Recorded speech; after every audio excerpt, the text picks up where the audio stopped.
power of Karsus would be in my hands.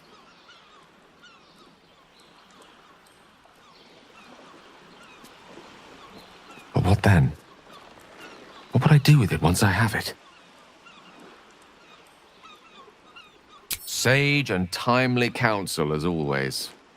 And I intend to heed it. A wise man learns from his mistakes, and strives not to repeat them.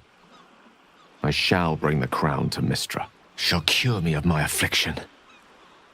And I'll finally be free. And a more deserving one this time around. If this adventure has taught me anything, it's that there are things in this world far more valuable than power. You, for example.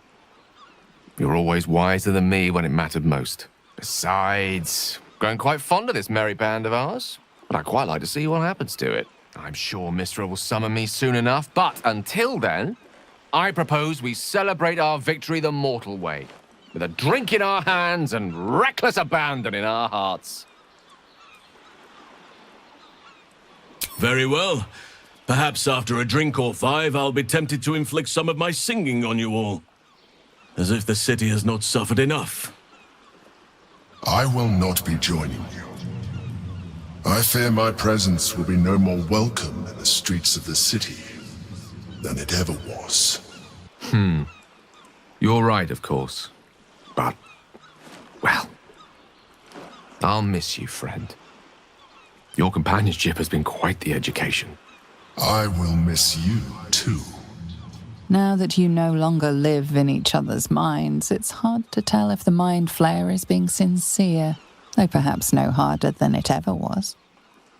I honestly don't mind what we do once we get to the... Ow! What the... Oh, no. Oh, God. Well, it was nice when it lasted. Ah! I'm sorry. I have to go. It seems that's the end of Astarion's love affair with the sun. That'll be hard on him.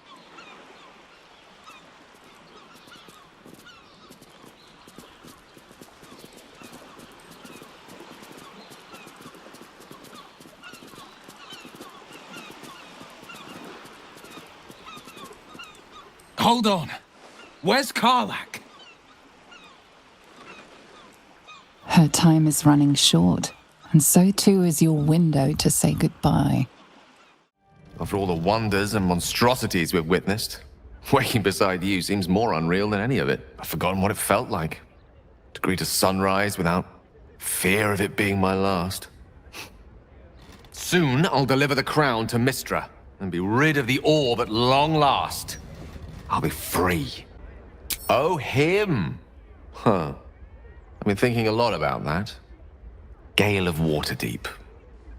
Sounds a bit pompous, don't you think? I thought I might take this opportunity to reinvent myself.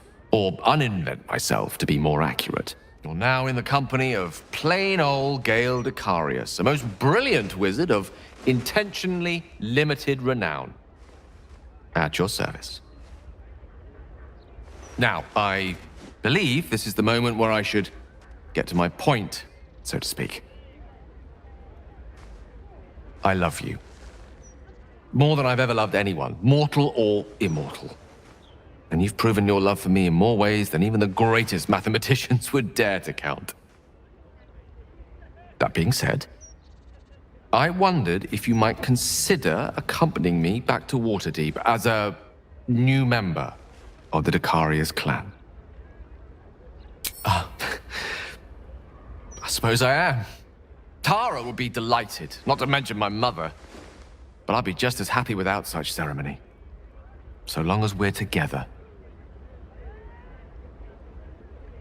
You will? Oh, thank goodness for that. We'll need to make the arrangements, of course. The Decarius clan is scattered far and wide, and you'll have invites of your own to send out, I'm sure. But that's all to come. The day is young, and there are thousands more days ahead of us.